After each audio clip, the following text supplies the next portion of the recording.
Hello, YouTube, and welcome back to me trying to read every single lost episode creepypasta that I can get my hands on. Today, we'll be reading A Bad Day for James, and it looks like this is a retake from a creepypasta called James's Bad Day. Well, why don't we get right into it? A Bad Day for James. When I was around 11, I had a habit of waking up earlier than usual and watching whatever was on TV at the time, usually on school days and around the times of either 4 and 5. While it wasn't exactly the healthiest of things to do as someone entering my preteens, I'd eventually grow out of it once I became a teen, and the concept of time and getting better sleep had become more obvious to me. Though my maturing mind contributed to the breaking of my habit, I feel as if whatever I had seen on that night also had a hand in it as well. It was a Wednesday night, and I had woken up at the usual 4:30 sharp to do my ungodly midnight television watching, carefully walking down the stairs, turning on the living room TV, and quickly lowering the volume. As I flicked through the channels, however, I began to realize that there was nothing at all interesting on that night. Most channels like Nick either consisting of reruns of All That and other sitcoms that only lasted 2 seasons.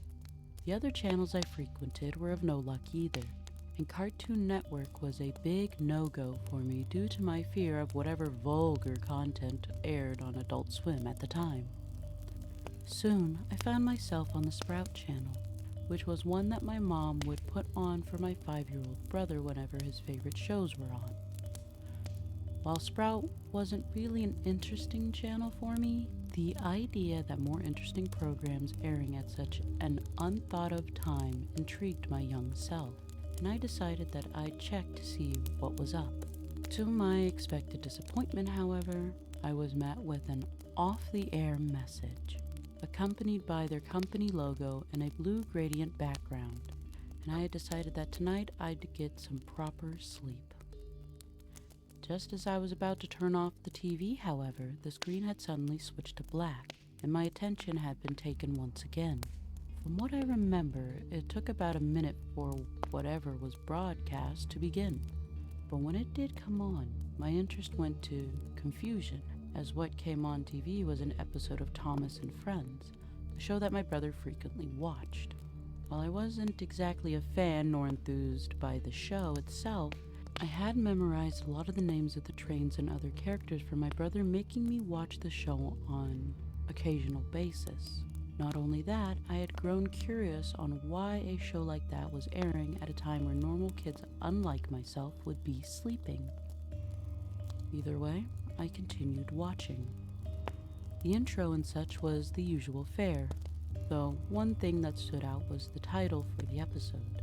The episode was named A Bad Day for James the Red Engine, and while that seems normal, the font used in the title was completely different, as it had no fade in effect, black bordering around it, or even proper font. It was as if whoever had done the editing for that part had no time at all to touch up things. The episode started with a view of Tidmouth sheds at a distance. The lighting was a yellowish hue. I'm thinking about it now. It was very likely that the only light in the room were upper room lights. I could also see the edges of the set, exposing a few tidepods and other beams that held it all up. The camera slowly zooms into the shed, and I could see that James was in the middle front shed, staring forwards with a sad face. It soon cut to a close-up to his face, showing he had little plastic tears rolling down his cheeks. The scene stayed on this for about 20 seconds with no music or any accompanying narration, the only sound being the buzzing of what I can only assume to be a heater somewhere in the set. James soon began leaving the shed, the sound of the remote-controlled motor whirring going off as he did so. I began to become incredibly confused at what I was watching. Did they accidentally air a test reel or something? Either way, I continued to watch. As James rolled along, he passed multiple soldered landmarks, like the big station, the docks, and other spots. The dim yellow lighting giving the sets a very eerie feel to it. As James passed through the station, I noticed something beside another track that caught my attention. What appeared to be the wreck of Thomas was sitting in the middle of the rail, just by where he had passed by, looking as if someone had taken a hammer to him. After that, James wouldn't pass by any landmark without there being the destroyed remains of an engine sitting either off the rails or on a set of rails, and my discomfort was now growing by the second. After about a minute, James soon stopped at a set of buffers overlooking a studio floor. The camera cut to his view.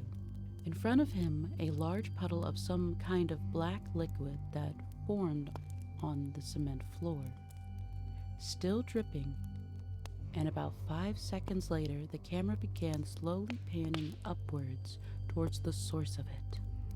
As it panned up, my discomfort grew into fear as I began to make out features that, despite me being so young, I could clearly understand. Toes, feet, legs, stomach, chest, arms, neck, head, rope. The camera panned up to show what looked to be an obese, naked, dead man, hanging from a noose. A dark grayish liquid dripped from his mouth to his stomach, wrapped around his leg and dripping fiercely. His skin had gone to a greenish gray and his neck was slightly stretched due to the strength of the noose. I was left in a state of pure fear at what I was watching, glued to the couch, unmoving out of horror. It then cut to his face, his rotten eyes slightly bulging and dried out blood leaking from his nostrils. I wanted to change the channel. I really did. But the pure fear of it all kept me in place. And then it began to speak. A voice rang out from nowhere while it stayed in view of it, clearly implying it was speaking. "This is my departure," it said, its voice stern and raspy, like it was trying to get air. "I have provided you with prosperity in life. I have toiled away at your very form and given you the fruits of my and your own labor." It cuts to James, now looking up towards the hanging figure. "Yet I have grown unaccustomed to this world and the inhabitants of it.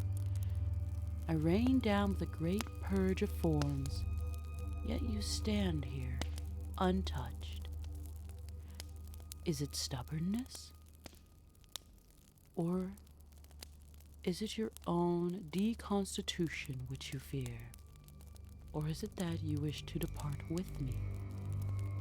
It cut to James, his eyes moving around as if to show he was contemplating. The lighting became dimmer and dimmer as it cut between them. "I see. We shall depart these lands together. Come, young John, we shall start a world anew. We will build a great plateau of grass from our blood. We will form a great sea of dirt and lay the deserts with our hair. We will build hills from our eyes and towers with the tears we cry from memories of our old world." As the lights dimmed, I could hear what sounded like 2 men reciting what I can only describe as Latin Bible verses, as the screen went completely dark. A minute later, the same off-the-air screen I saw 5 minutes earlier would appear. I turned off the TV and went to sleep on the couch, too scared to go upstairs, too scared to go into my dark, empty room. I'm not even sure how I managed to get over this, but putting this into text now, I think growing up wasn't the factor behind my broken habit. I never found out who made what I saw that night, but there's a chance that I'll never know. And that's honestly for the better.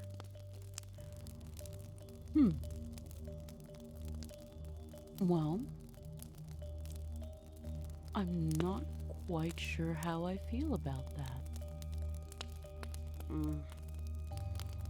Short, sweet, to the point, but also somewhat a little bland. I want to give it a 4 out of 10.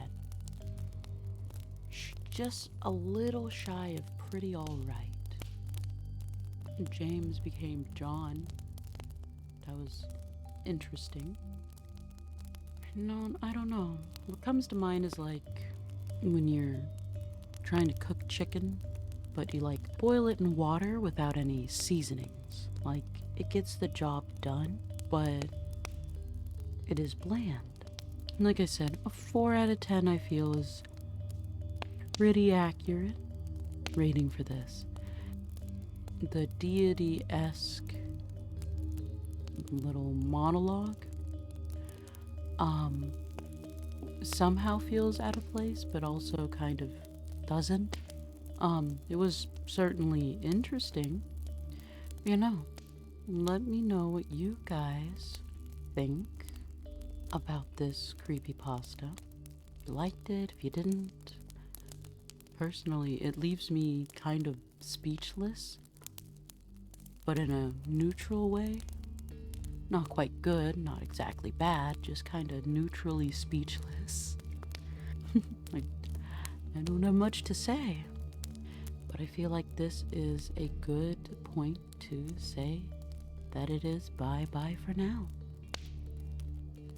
Bye!